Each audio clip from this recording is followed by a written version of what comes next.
What's up, my loves? It's your girl Diamond, and I am back with an all-new review of the Real Housewives of Atlanta. All right, let's get into it. So we have Pinky.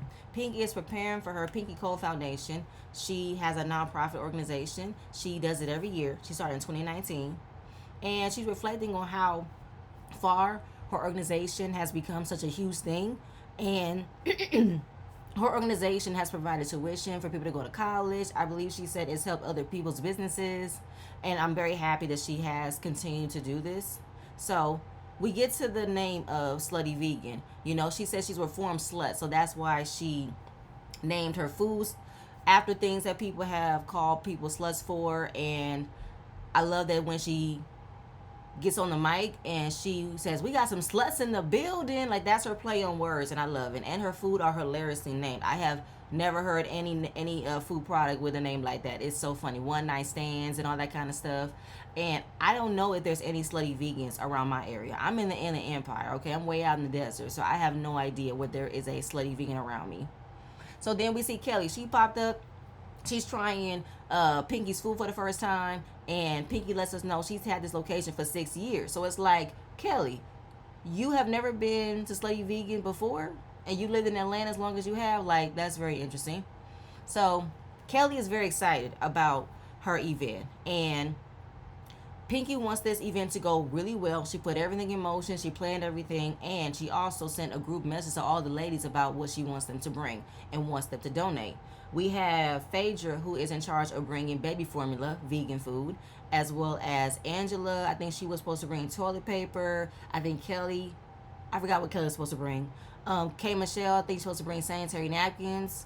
And Drew, she was hoping deodorant. Porsha was supposed to bring book bags and supplies for school. And listen, I don't have no problem with you giving me an exact detailed instructions of what you want me to bring, because sometimes people are very technical, people are very anal if you did not bring what you want them to bring. So let me know, give me an exact list of what you want me to bring, and I will do it. Now, giving her credit that Pinky has had a lot going on when it comes to her business, but she still shows her heart by giving back to the community. Then Pinky tells Kelly she's filing for bankruptcy. Kelly said, "Girl, me too. Based off what my ex-husband put me through, I do think it's a good idea, and she should protect what she's been fighting to keep up with."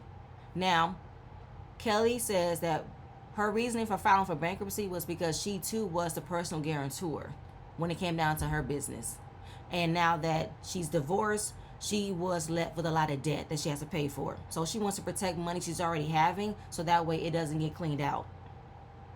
So Kelly is pretty much giving Pinky blessings and pretty much praise that while you have to go through bankruptcy, you ain't got to go through this by yourself, because you got a man that's willing to help you. You got $100 million man that just give you the money off his back, no willy nilly. But nope,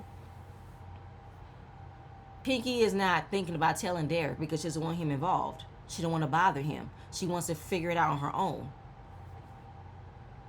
If I'm sitting across from you telling you that I have to do this because I know I'm by myself, you can't possibly tell me you have to do this by yourself when you're married to somebody who has a very successful business as well that can easily help you, where you don't have to do this by yourself. Like, make it make sense, Pinky. But then we're going to see she going to put herself too deep into wanting to do this on her own, and she going to wish that her husband would have stepped up and showed up. How? How are you going to want him to step up and show up if you don't let him in about what you got going on? And what is the reason why you don't want him to know? That is my whole thing, Pinky. Why are you so hell-bent on not telling Derek what you are thinking about doing? And you're too busy telling everybody else than your own husband. Why? What is the reason? I need to understand. So Pinky lets us know that she has been a vegan since 2007, because we're now getting back to the assumption that Phaedra's been going around telling everybody that Pinky is not a real vegan, right? We saw Shamea say it, and then we also see Kelly and Shamea talking, and then Kelly comes out and says, "You know that girl's not a real vegan. I saw her eat a steak. She out here being a fake vegan." Okay, what? Now, this whole game of telephone, this whole game of how to present this type of statement about Pinky being a fake vegan, it was so confusing from the beginning of this episode towards the end of this episode. So right here, right now, we literally see Kelly come out of her mouth in that scene with Shamea about how Pinky is not a real vegan. She saw her eat a steak. And you sitting in front of this woman's face right now, eating her food and trying to give her props, give her credit, help her go through this, process of going through bankruptcy. But yet you're not going to be upfront and let her know, oh, by the way, I'm the one that said you being a fake vegan. Kelly, you fake as fuck. You fake and you scary. You little hobbit are being fake and scary. I cannot. But we going to get into that because at the end of the day, Kelly, I ain't got time for you. Moving on. Now we got Shamea. Shamea is at her house. We see her little girl in her closet grabbing her purse, looking so cute. Then we see her talk to Gerald. Okay, she is letting him know that she's finding some nice dresses to wear because Cynthia has invited them out to Dallas to celebrate her new tequila launch. Cynthia has partnered up with somebody very, very well known in the tequila world, where she's creating her own type of tequila and she's inviting all the ladies to this event. It's like a gala type of thing, and congratulations to Cynthia. Now, Cynthia had her own little small confessional to say that Dallas is their biggest market, so she wants all the ladies to come and support. I am watching Shamea beg her husband to come and support her, to come and show interest in what dress she's wearing, and he said, no, it's good, you got that, I'm gonna let you handle that. Shamea said he doesn't like to be anywhere near the friend group. I don't think he likes going anywhere. I don't think that Gerald wants nothing to do with this type of environment. He wants nothing to do with reality TV right now. And I feel like he is only doing it because you want to be on reality TV. Okay? He'd rather be seen and not heard. Okay? And I don't know. I feel like you're trying to showcase how you had this amazing relationship with this amazing husband, you have this amazing family dynamic. And it's like you putting off a show that I don't feel like it's real, because anytime Shamea is in the scene with Gerald, he looks disinterested. He looks like he doesn't want to be a part of this conversation. I don't like it for her. I don't.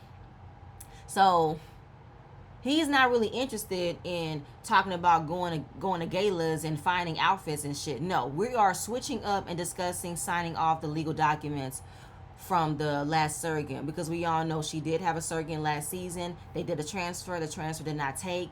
So now they had to start all over again. And she said, this is our last male embryo. So if it doesn't work out, what are we going to do next? He said, I don't know. We'll figure it out. But I feel like this kind of conversation is necessary, because what do you want Shamea to do? Because we all know Gerald wants a son. All right? And he's not going to stop at nothing until he gets a son. But what do you want Shamea to do? Because y'all don't have any other male embryos lying around. You want her to go through another round of IVF to create more eggs, even though we have seen Shamea express how hard it was, how it attacked her body in a very negative way when she was going through IVF. Like, are you going to adopt? Are you guys use donor eggs? Like, what are the next steps that you guys are going to have in order to complete this family that you really want to have? And how Shamea is going to bend over like a pretzel in order for her to give that to you, because she wants to be a part of that wife mentality. I want to give my husband what he's asking for. That was just a lot. And then she is still trying to entice him with, maybe you can come out and you can come and see this dress I'm gonna wear. Like, she wants him to be excited about wanting to come to this event with her, and as well as be turned on with what she got on, because of course Shamea has an amazing body. She wants to constantly showcase it, and she wants her husband to always want her, right? But he literally has no interest in it whatsoever, and it looks like he shut her down and walked away and said good luck with that, okay, on some Mr. Mosby type stuff. I don't know if that's how the scene was actually shot. They could have spliced it where he probably did say something that made her feel good, but it just left it with her feeling unwanted right there, and I felt so bad for her. I was like, oh my God, Porsha, please. No, not Porsha. Oh my God, Shamea, please stop. Just stop, okay? But moving on from there, we got Porsha at Simon's house. We see her man for hire Mike. I don't know why we're seeing him on our screens again. And it looks like Porsha does everything she can, but not really show affection to this man. Because every time they look close, she turns her head away from not giving him a kiss or anything of that nature. But whatever. He sent her a dozen bouquet of red roses, cute. And she is just dating. She's enjoying the company of people who's giving her that time. And apparently he is going down to Dallas to be with her and to support Cynthia. And she's letting him know that her divorce was settled not too long ago, and how she has to put her mom's house up for sale. People were wondering, why are you doing that? Why? Primo, why would you list your house that you worked so hard for to get after your divorce with Cordell. That was when you bought something with your own money. That was an amazing accomplishment for you. Why would you sell that house? Why? I feel like she was told because she has over $1 million in equity, it would have been better for her to pull it out and to sell it. She's had 3 offers, but then she reflects on how that was the home she was raising her daughter. That was the home she wanted her mom to live out the rest of her days. I don't know, Porsha. It didn't make any sense when I was hearing it all over social media that you were putting up that house for sale. Because what do you want with this house? And I know that you only had this house for a number of years since the divorce, but you know what, maybe it's due to what you were gaining from this house. Maybe endorsement deals. Okay, maybe people were paying you to set up things for the house. Like it's a money grab basically. But I wouldn't have never sold a house that I've worked so hard to get for the sake of living in this house. And where is your mom gonna stay? Mama Diane gonna live with you? I don't know about that. Either way. So we are addressing what she's been through. She's had 2 marriages. She's had a fiance. She's had a child. She's 44 years old. She's had a whole lot to deal with.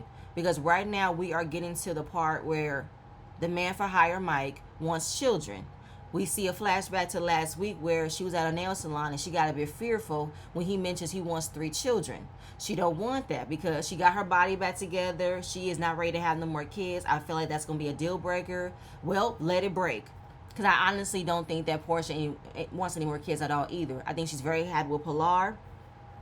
And she's cool with that. Her body is back to how it was before. She is trying to keep her body and she wants to be on her hot girl shit. I'm not knocking that. So that's it. That's all. Let this relationship end.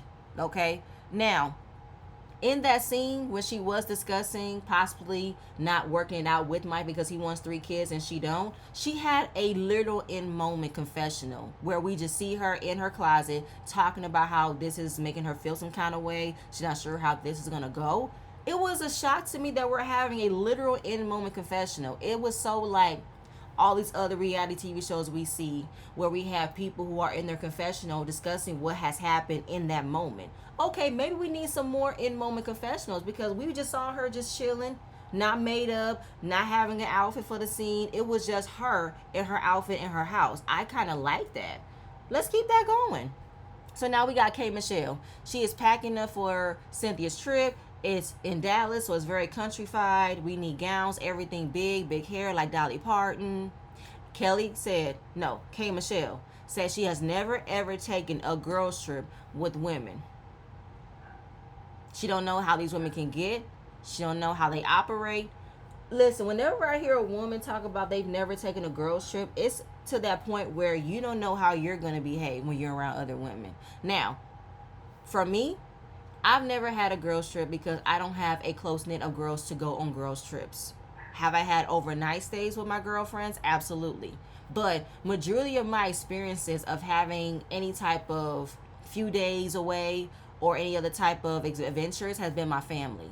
I feel like I could be a very good person to go on girls trip with. I enjoy being around my friends. I don't have any ill intentions on not spending time with them. I have no issue with leaving my husband behind or my kids behind to be with my friends. I don't have anything like that. So I feel like, K. Michelle, you're not recognizing how you can get down, and you know you're on a reality show where you guys are going to take cash trips like this. And I feel like, weren't you a part of cash trips on Love and Hip Hop? Like, you should know this by now.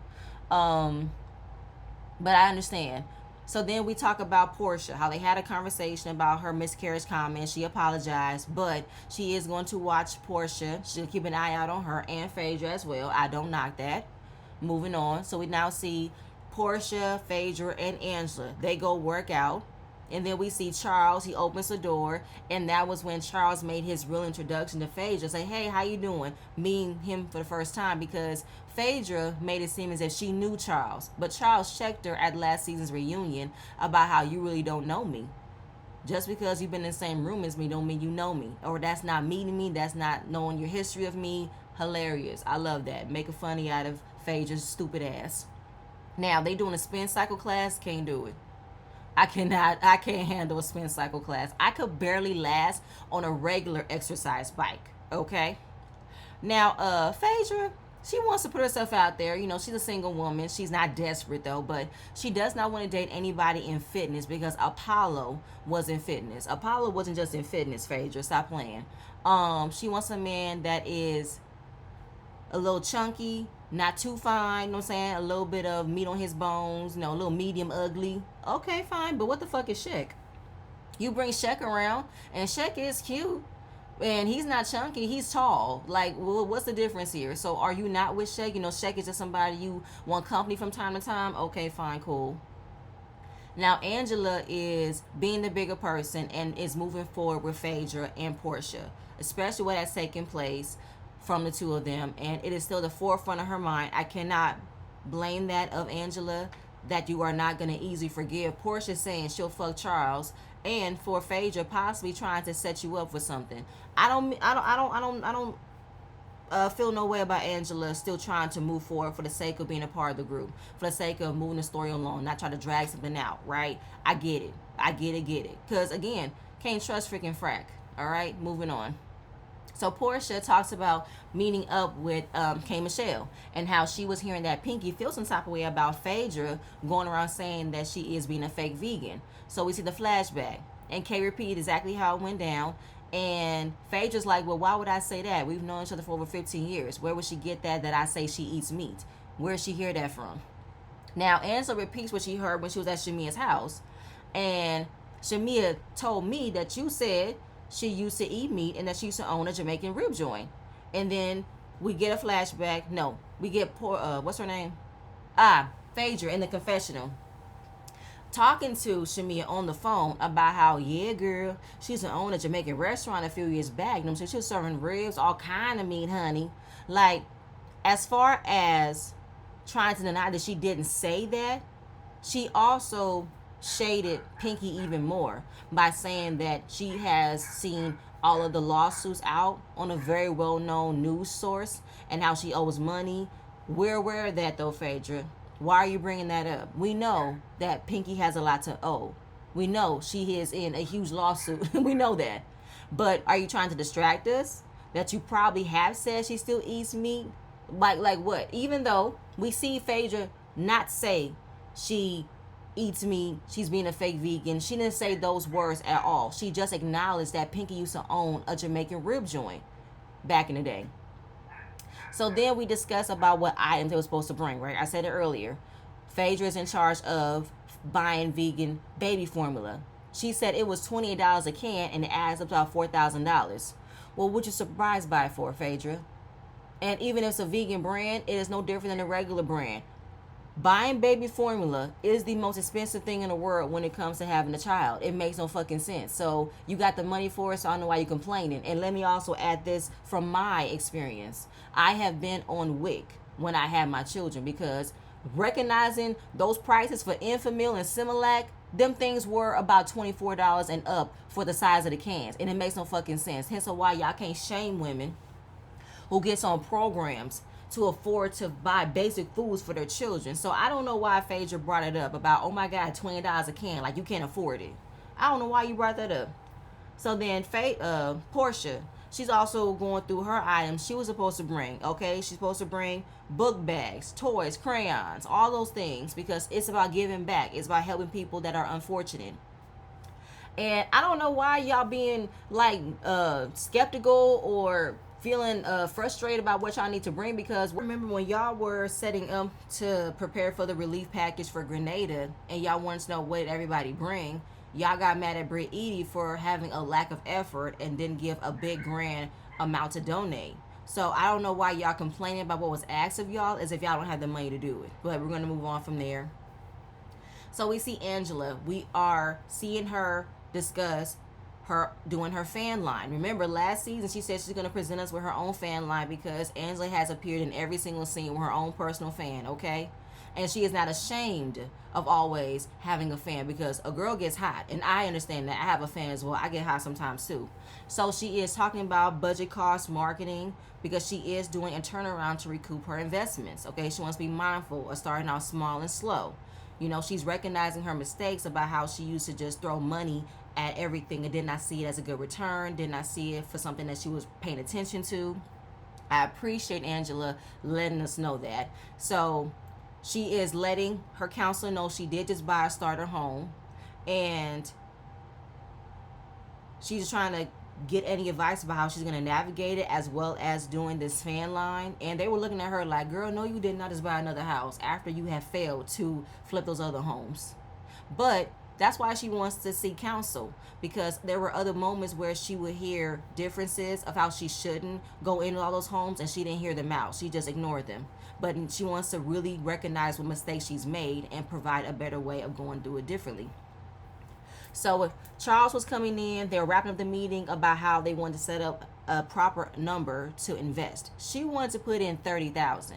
They said 30,000 is not going to be enough, because you have to deal with, getting the fans ready. You have to deal with setting up a website. So they needed 50,000 to start off. So she said, okay, she's going to put in half, and she wants Charles to put in the rest. He said, you know what? It's for you. It's for your business. So he's going to put in the half. So they have the 50,000 to get started. Very happy for Angela. How much are your fans going to cost? And I want mine bedazzled. Can I have it personalized? I just want to know, because there's so many different people in this world that sells fans. So what is your fan going to do that's different than everybody else's? Because I want to support. Just let me know. So now we are moving on. We are at Pinky's Foundation Day, and she is constantly letting us know she is a woman who knows how to handle everything, knows how to manage everything, because her mom worked 4 jobs. Her mom had to do everything she had to do because her father was sentenced to 30 years in prison. God damn, what did he do? Now, you know what, Pinky? I don't knock you for always letting you know where you came from, how you come from, a hardworking woman, but I feel like you're not really addressing what you've done to kind of put yourself in this position. It's not posturing, if the word I'm looking for. It's a word I can't find, but either way. You manifest what you do, girl. Cool. K Michelle comes first. She's wondering where the rest of the ladies are at. Drew couldn't make it. She has a respiratory infection. And she got a text from Cynthia, Phaedra, and the rest of the ladies are coming. But we do see Porsha and Phaedra at her house killing time. And then I just see Phaedra lusting over Porsha's ass like she does every moment. The whole purpose of them sitting down is for them to pretty much eat before they head over to Pinky's event, because they don't want to sit down and eat veggies all day. Well, her food isn't just veggies.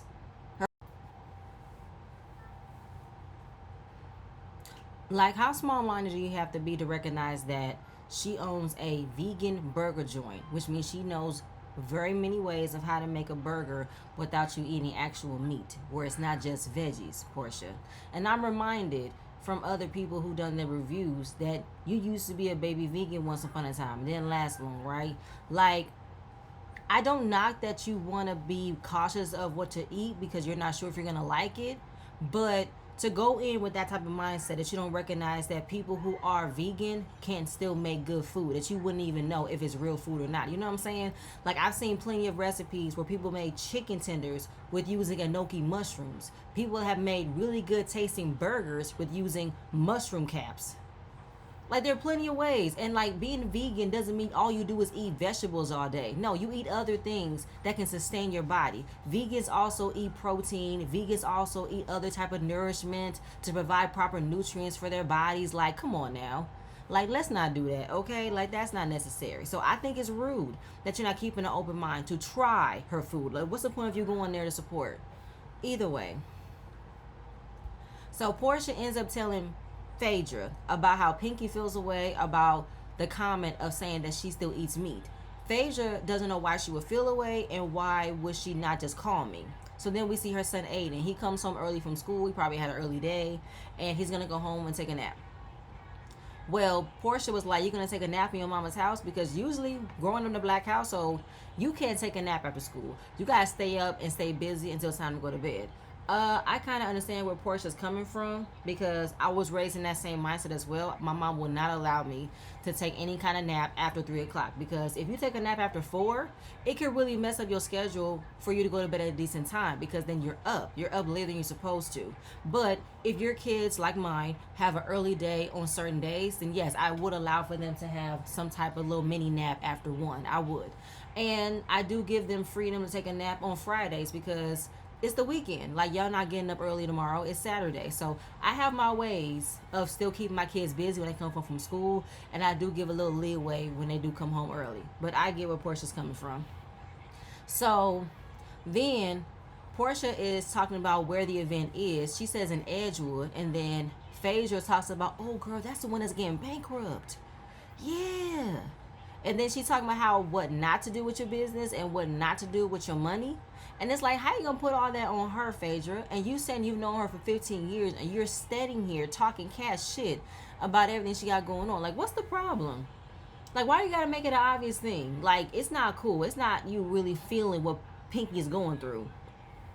So now it is time for the event to get started. Everybody's bringing in what they were donating. Her husband, Derek, said he had to go home. He had to change. She feels away because she wanted him to stay the entire time for the event. But I feel away for her wanting him to stay because I think that he showed up. Like, he was there while you were setting things up. He was there watching you manage everything. So now he needs to go and handle some things. And you want him to stay? Like, I don't know, Pinky. Like, there are moments where I feel like you want support from your husband, but yet you're not telling him about the bankruptcy. So which way do you want your husband to support you? When it makes you look good? And when he's not telling you how you need to handle your business? Like, which battle are you trying to not fight right now? Because I'm not lost. I'm not confused. I just want to understand. Because it doesn't make any sense how you want so much of your husband to be present for you, but you don't want him to show up for you as your husband to help you throughout this bankruptcy. Moving on. So then we got Kelly. Kelly talks to K. Michelle, and K. Michelle lets her know, I just went through the Porsha experience. You know what I'm saying? I got why you didn't say anything when it happened to you, because I had to realize what happened to me and realize that Porsha is slick with her shade. But the difference between what K. Michelle had with Porsha is different than what Porsha did to K. Michelle, Kelly. Porsha literally beeline towards Kelly to accuse her of messing around with a married man, but did not provide receipts. For K. Michelle, she was just being insensitive and without thinking what she said could have hurt K. Michelle's feelings. That's it, that's all. And then Kelly is talking about how they had a brief conversation and how they moved on. It don't sound like it was a cool conversation. And I think that she's referring to the conversation she had at her grand opening, where Kelly was talking about she don't want nothing from a broken person. Like, she's doing all this big talk, right? But yet you're not standing in about how you really feel. You're not cool with what Porsha did to you. And instead of you telling her how you really feel, you being fake and you being scary. And when Porsha and Phaedra walk in, they were greeted with, hey, sluts, we got sluts in the building. Porsha didn't like that. She spoke to everybody else but Kelly. In her confessional, she said, was Kelly there? I didn't even see her, because she's very tiny. She's a little hobbit. And I feel like Kelly couldn't wait to get out of there, even though she said in the beginning she wasn't feeling well, so she still donated her items. But she was talking so much shit about Porsha in her confessional. Where's all that smoke in the scene, Kelly? You could have told her right then and there that, you know, Pinky should come up with an idea about making a horseshoe meal with a side of African. Like, you could have said that to her in that moment. So what you running from? What's going on here? All right, Kelly, you turned into a confessional gangster. Don't get mad. Don't get shocked when somebody calls you out about how you never say things to that person's face. All right? So now all of the ladies are setting up their stations to give back, you know, sending out love and support people who are less fortunate. Angela reflects on how she used to be in that same position. She remembers going to the homeless shelters to get items that she needs. So it is an amazing feeling to give back. And then Pinky is telling the rest of the ladies about how she's about to file for bankruptcy. Even though she said she don't need to file, but she just wants her company back. And she wants to have a clean slate. And she is addressing the ladies about the article that came out about how she owed $89,000 in back rent. Then Pinky made a joke about how she can wipe her ass with $89,000. So that's not nothing for her. Now Phaedra said, first of all, you can't brag about how you can wipe your ass with $89,000 and not pay the rent. You need to pay the rent and use Charmin. I was like, damn, Phaedra, that's the truth though. But this is what I'm talking about, Pinky. Like this persona that you are like presenting, I don't like that, because a lot of people can't see $89,000 so easily. You know, and $89,000 is not something you can like scoff at or turn your nose up. That's a lot of money. And you've already said you're about $20 million in debt. So you can't be all humbuggish and be like, oh, that's nothing. Well, it shouldn't have been nothing. That's why you wouldn't have had this lawsuit then. Like, it's shit like that, Pinky, that I'm not sure you should really like brag about. I get it. You have like a bright side of things demeanor. You look at the silver lining. You know, you laugh to cancel your pain. Like, I love that you laugh at yourself. I love that. You know, you have a very high confidence though. But knowing that you've been crying ever since this show started about what you got going on with your business, I can't tell if you really are recognizing, oh, this is a lot. Like, are you really feeling like this is a lot? Like, I think you're really fucking scared. And I don't think you know how to really give yourself that room to showcase how scared you are without you acting like it doesn't bother you. I don't know. It's just something about that. So then we get into the rumor or the comment about Pinky still eating meat. And we go down the line. It was spoken by Angela. Angela said she got it from Shamea. Shamea said she got it from Phaedra. So then we get into the conversation that happened with Phaedra and Shamea. It was when she was on the phone talking about Pinky's accomplishments, and it wasn't to show how proud of her you were. No, you were talking shit, and to say how she used to own a Jamaican restaurant from back in the day. She was serving all kinds of meat, and Shamea took that and ran with it. Now, let me also say this though, Phaedra, you opened that door for somebody to question about whether or not she is a real vegan, because how do you own a Jamaican restaurant from way back when and now you own a vegan brand? As if people can't change their eating habits, people can't want to be a meat eater, then I'm gonna change my life, I'm gonna take away things that are not good for my body and I become a vegan. Like, people can do that, right? You really want people to question whether or not she's really walking that life of being a vegan. Again, you didn't say it, those words never came out of your mouth, but you kind of implied it though. You opened that door for someone to question it, and you want that person to run with it, and you chose Shamea because this is again Shamea repeating information that she did not have a clear understanding about, clear information that she should have, reached back and say, did you really mean it like that? And I feel like Shamea is also mixing the conversation between you and her, as well as the conversation between her and Kelly, because Kelly told her that Pinky is a fake vegan. So I don't know why she's not remembering that it was Kelly and not Phaedra. Like, it's really weird. So then we get to Phaedra and Shamea's issue, because Phaedra feels like Shamea don't like her.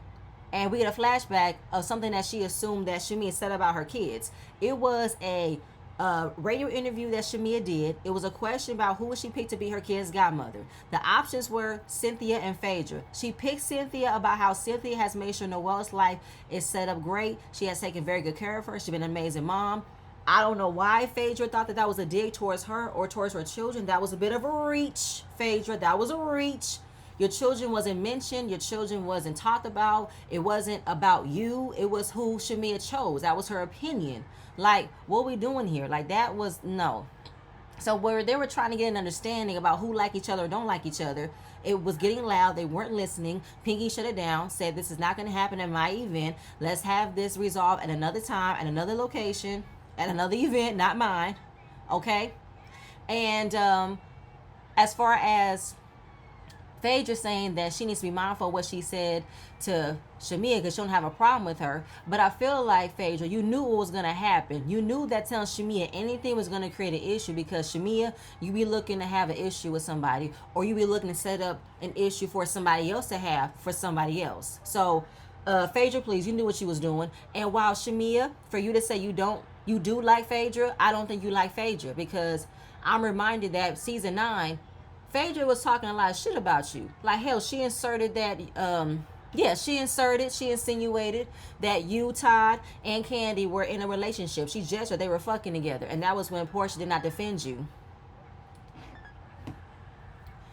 So, yeah. I think you need to stand on your feelings, because it's not wrong with how you feeling. Take it how you want to take it, okay? So, things got settled down, okay?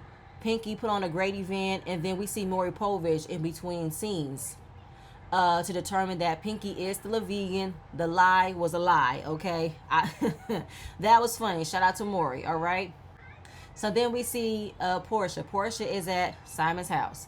She is hanging out with her sister Lauren. Their children are playing together, and then they're just going over some renovations that she wants to have done for Pilar's room. And then Dennis comes by. I don't know what's going on with Dennis. He looks disheveled. He looks tired. And it's just a whole lot of fluff and bullshit I'm seeing. You know, it's so obviously known that Porsha got a bouquet full of flowers and that Dennis just so happens to look at them and then he wants to know what did the card say, and how we have to have a flashback of when her and Dennis were dating. He used to parade her with a bouquet of flowers. We don't give a damn. So the reason why Dennis is there and Lauren is there, they're rebooting their podcast. She has a separate podcast with Lauren and a co-parenting podcast with Dennis. So then we see Torn. Y'all remember Torn? He was from Candy and the Gang. He is Candy set designer. He does really good work. Shout out to him.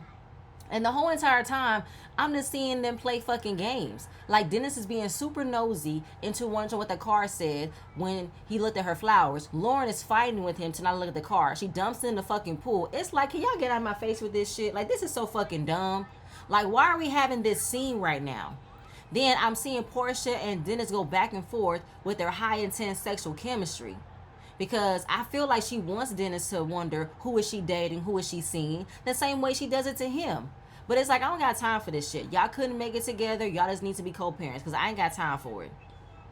Then, we also find out that her man that she hired also lives in Dennis's building. But then, Porsha lets us know Dennis moved in with his girlfriend. What the fuck is this?